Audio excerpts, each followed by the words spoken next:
성경금이 다음 주 12월 23일에 있습니다.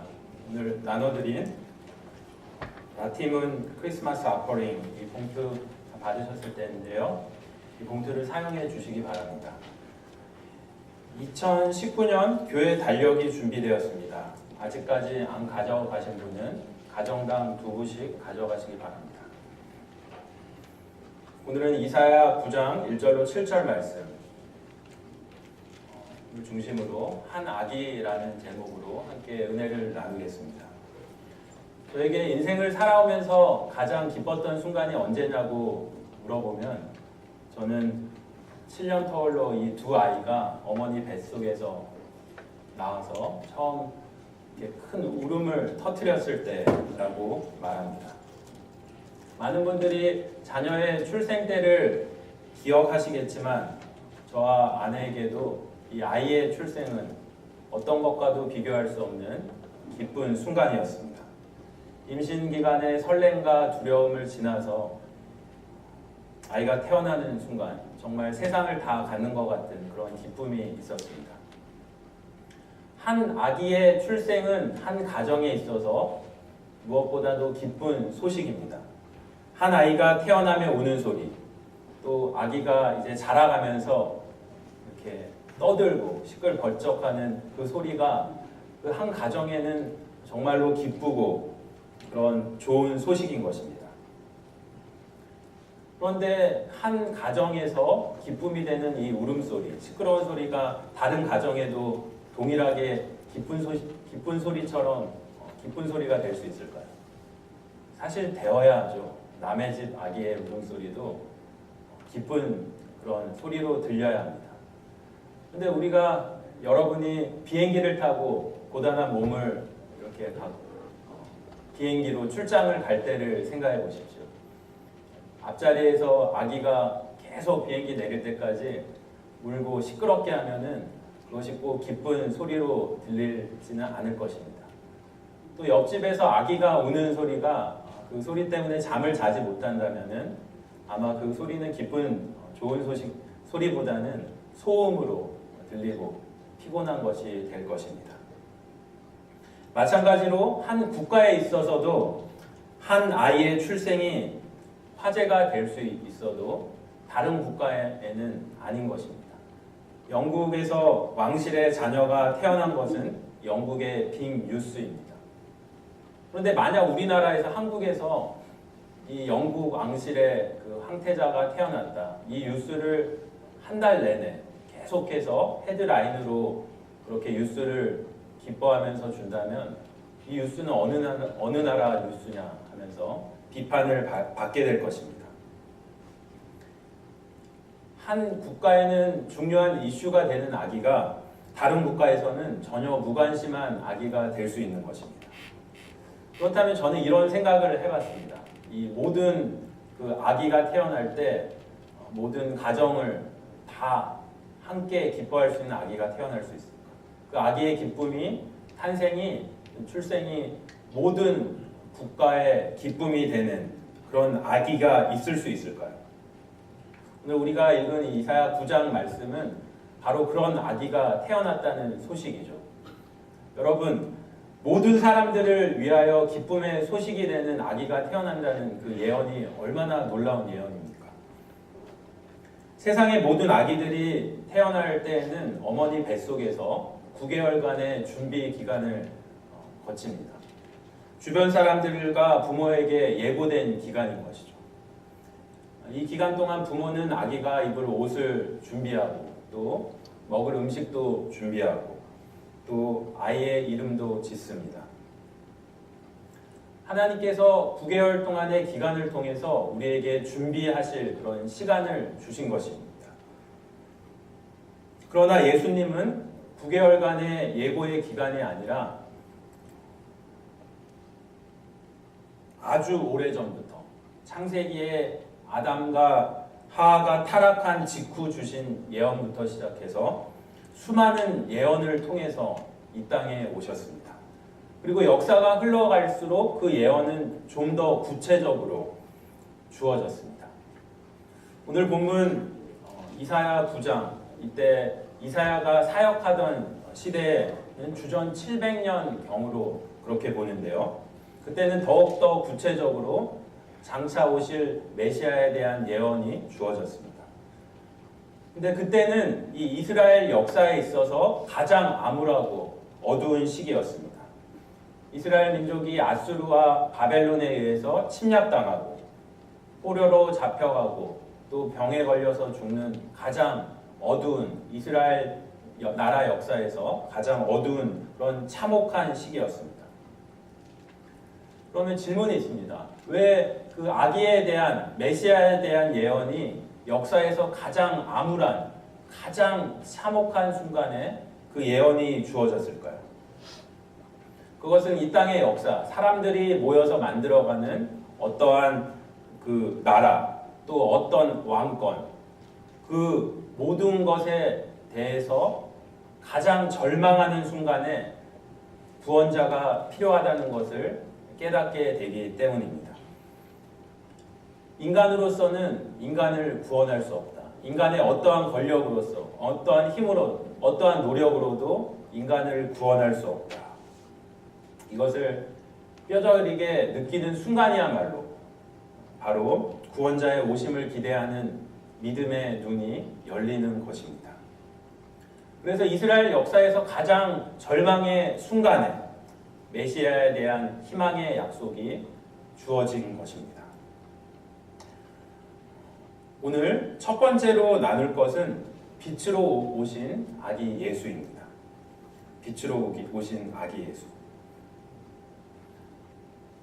이 말씀을 세 가지로 해서 오늘 아기 예수가 어떻게 나왔는지 한번 나누려고 하는데요. 1절부터 저희가 한 절씩 봐가면서 그렇게 나누도록 하겠습니다. 사실 제가 설교를 할 때 주로 이렇게 말씀을 한 절 한 절 이렇게 다 보는데 어렸을 때 이제 부흥회에 갔다가 어떤 말씀 전하시는 분이 한 절 이렇게 읽고 전혀 관계없는 한 얘기를 1시간 하시고 끝내는 걸 보면서 사실 좀 충격을 받아서 저는 그 설교할 때 가능하면 말씀을 벗어나지 않는 그런 그렇게 전하려고 합니다. 오늘 1절부터 7절까지 말씀을 중심으로 세 가지로 한번 생각해 봤습니다. 첫 번째, 빛으로 오신 아기 예수입니다.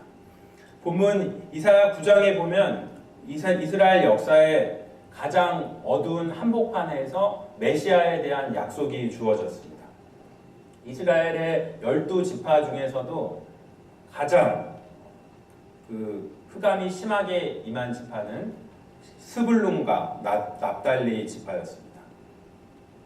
이 두 지파는 그다지 주목을 받지 못한 지파로서 여호수아가 그 땅을 배분할 때 북쪽 변방 지역을 할당했습니다. 이 북쪽 변방 지역에 할당 받아서 살다 보니 자연히 이방 그 종족들이 침략을 자주 하는 것입니다.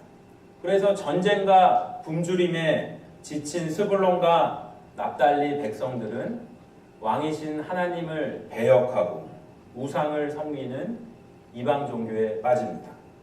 그들에게 소망이라고는 전혀 없는 흑암 가운데 빠진 것입니다.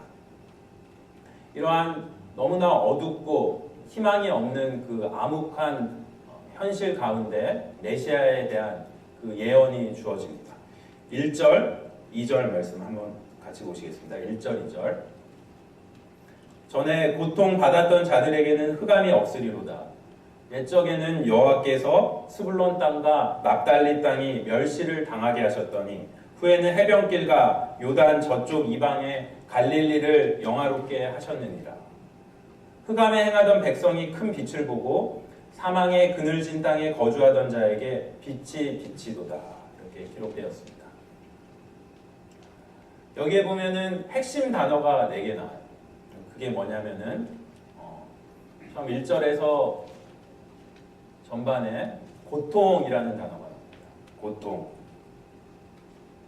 그리고 1절 중반에 보면은 멸시라는 단어가 나옵니다. 찾으셨나요? 그리고 2절 전반에 흑암이라는 단어가 나옵니다. 흑암. 그리고 2절 중반에 사망이라는 단어가 나오죠. 이렇게 고통과 멸시와 흑암과 사망, 이 4단어를 보면은 어떤 이미지가 연상되시나요? 굉장히 어둡고 참혹한 그런 이미지가 연상됩니다. 근데 이 어두운 이미지에 반전이 나옵니다. 반전. 이 어두운 상황 가운데 내 상황이 굉장히 어둡고 참혹한 상황인데 장차 오실 메시아를 통해서 반전이 이루어지죠.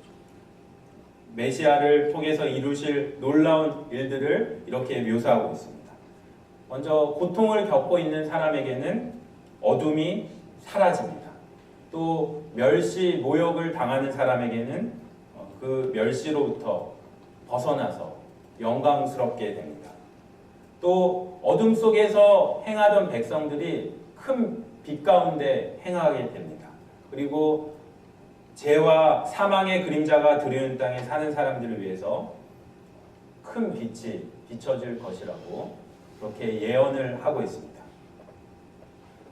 그런데 이 예언은 단지 이사야 시대의 백성들에게만 주어지는 예언이 아니죠. 이사야 시대를 벗어나서 오고 가는 모든 세대의 백성들에게 주시는 하나님의 메시지인 것입니다. 고통과 모욕을 겪고 있는 사람들, 어둠 속을 걷고 있는 사람들, 죽음의 그림자가 드리운 곳에 사는 사람들에게 큰 빛으로 임하신 예수님, 이것이 성탄절의 의미인 것입니다. 여러분 가운데 고통과 모욕 가운데 어두움 가운데 방황하시는 분이 계십니까? 죄와 사망의 그림자 가운데 그 기운에 눌려서 방황하시고 혼란 가운데 있는 분 계십니까? 오늘 빛으로 오신 예수 그리스도를 여러분 마음 가운데 모시기 바랍니다.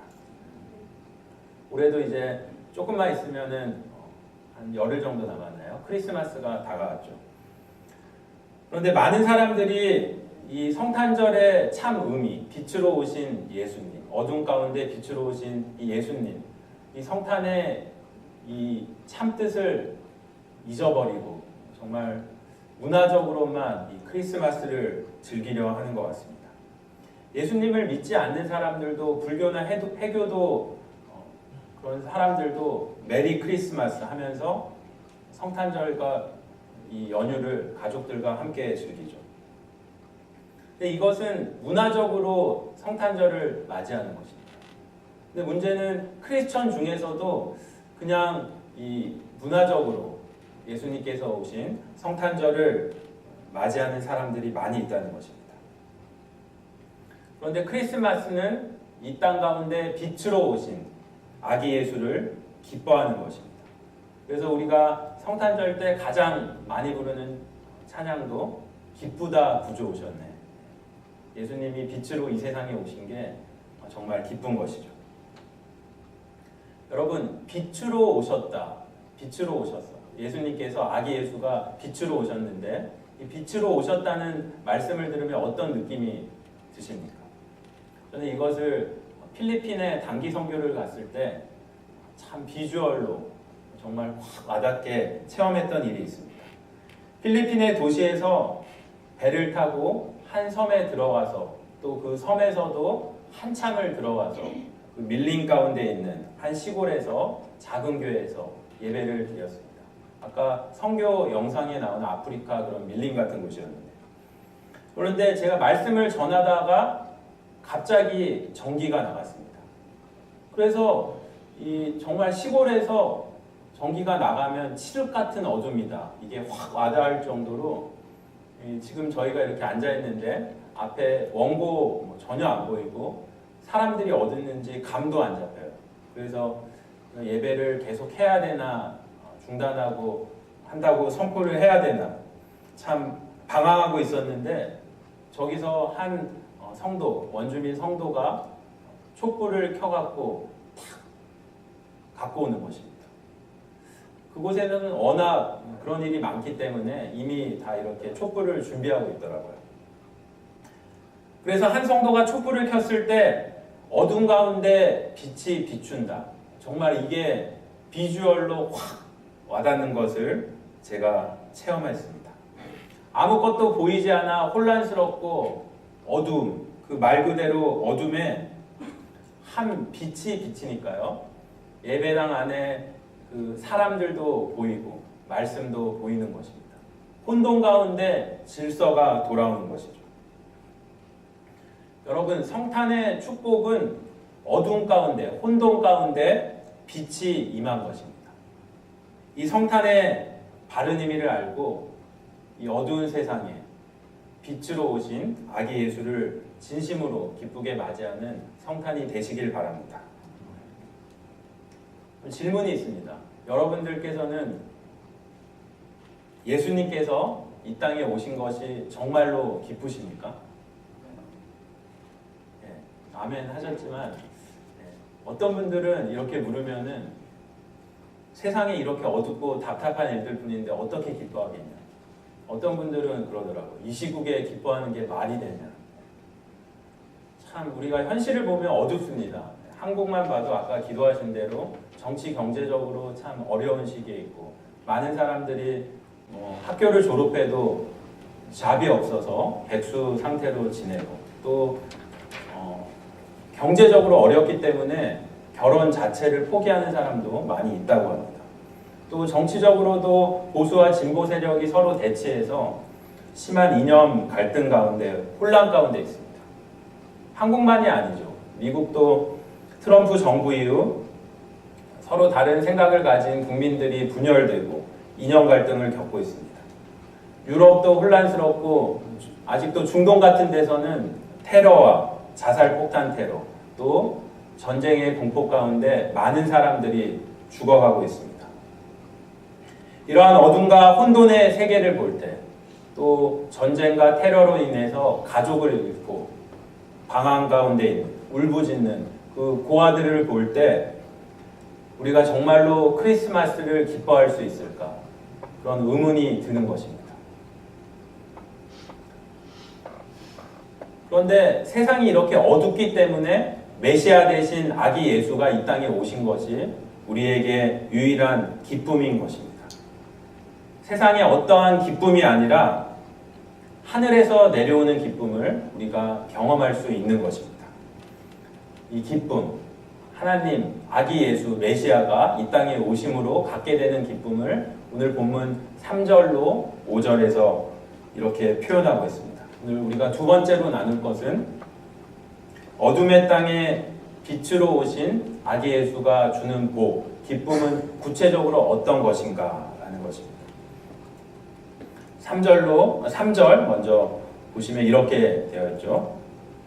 3절 주께서 이 나라를 창성하게 하시며 그 즐거움을 더하게 하셨으므로 추수하는 즐거움과 탈취물을 나눌 때의 즐거움같이 그들이 주 앞에서 즐거워하오니 이렇게 기록되었습니다. 어두운 세상 가운데 큰 빛으로 오신 아기 예수가 주시는 첫 번째 복은 창성함입니다. 창성함, enlargement. 창성하다는 말은 힘과 세력이 커지고 일이 번성한다는 뜻이죠. 이 땅에서 빛으로 오신 아기 예수와 바른 관계를 맺은 사람은 그 삶이, 그 일이 번성하게 되는 것입니다. 아기 예수가 주는 복은 두 번째, 즐거움입니다. joy, 즐거움. 이 즐거움은 농부가 추수할 때의 기쁨이요. 군인이 전쟁에서 이겨서 전리품을 나눌 때의 기쁨으로 표현했습니다. 이것은 당시 그 문화에서 인간이 가질 수 있는 최고의 기쁨을 표현한 것입니다. 지금 이 시대 때 그 기쁨을 표현하라면은 아마 다른 표현으로 그 기쁨을 표현할 수 있을 것입니다. 아기 예수가 주는 복은 세 번째로 해방입니다. liberation, 해방. 4절 말씀 보시겠습니다. 4절. 이는 그들이 무겁게 맨 멍에야 그들의 어깨에 채찍과 그 압제자의 막대기를 주께서 꺾으시되 미디안의 날과 같이 하셨음이니이다. 여기 보시면 또 세 단어가 나오는데 멍에야, 채찍과 막대기라는 단어가 나옵니다. 4절에요. 이 세 가지는 모두 죄가 주는 고통을 상징하는 것입니다. 근데 이것들을 아기 예수가 꺾으시리라. 예수님께서 우리를 죄에서 구원하시고 우리를 인도하신다는, 그렇게 자유롭게 하신다는 것입니다. 또 미디안의 날은 사사 시대의 기드온을 통하여 이스라엘 백성들을 해방시키는 것을 말하죠. 아기 예수가 이 땅에 오셔서 그와 같이 우리를 죄에서 해방시키고 구원시키실 것이라는 예언인 것입니다. 아기 예수가 주는 복은 네 번째로 마음의 평화입니다. 평화, peace. 5절 말씀 보시겠습니다. 5절. 어지러이 싸우는 군인들의 신과 피 묻은 겉옷이 불에 섭같이 살라지리라. 이렇게 기록되었습니다. 이 군인들이 그 어지럽게 막 헝클어진 그 갑옷을 보고 군복을 보고 또 피가 묻어 있는 그런 겉옷을 보면은 사람들이 아마 그렇게 생각할 거예요. 아, 저 사람에게는 다툼과 싸움만 있고 평화가 없을 것이다. 전쟁과 공포만이 저 사람에게는 쫓아다니는구나. 그러나 예수님을 영접하는 사람에게 공포와 두려움을 안겨주는 갑옷과 그 피 묻은 옷은 땔감처럼 불태워 버린다고 말씀하셨습니다. 이는 예수 그리스도께서 우리의 죄를 용서하시고 마음에 평화를 주시게 되심을 그렇게 예언하는 말씀입니다. 예수님께서 오심의 이 기쁨이 우리 삶 가운데도 가득하시기를 축원합니다. 또한 이 기쁨이 지금도 어두운 그런 곳에서 영적으로 방황하시고 죄와 사망의 그림자 속에서 살아가는 내 이웃과 이 세상 사람들에게 이 세상이 줄 수 없는 기쁨을 우리가 나눌 수 있게 되기를 주님의 이름으로 축원합니다.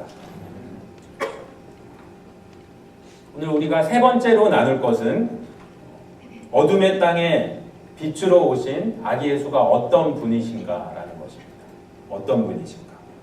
본문 6절은 한 아기로 오신 아기 예수에 대해서 이렇게 말합니다.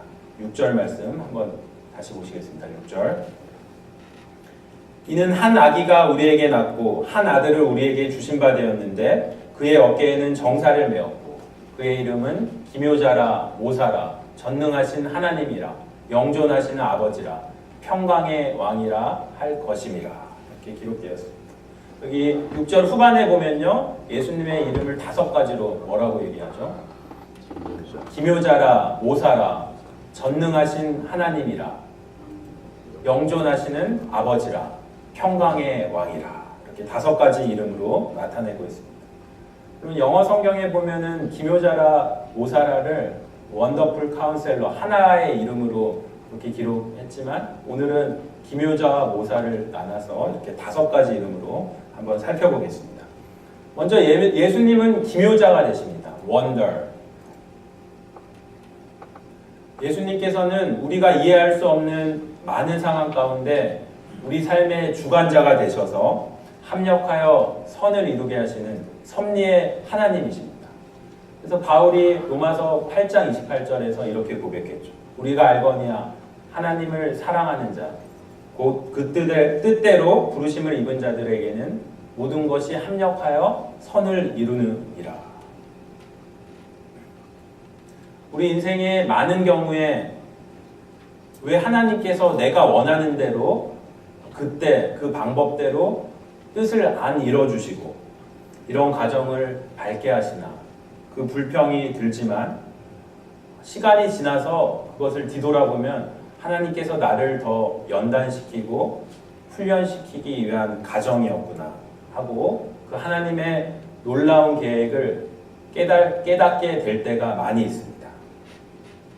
그렇기 때문에 이 놀라운 하나님의 그 섭리하심을 깨닫고 그 인도에 순종하는 자에게는 하나님을 기묘자라고 고백하는 것입니다. 또 예수님은 모사가 되십니다. 모사, 카운셀러, 이렇게 기록되어 있죠, 영어로. 모사라는 말은 조언자, 상담자, 가르쳐주는 자, 옆에서 도와주는 자라는 뜻입니다.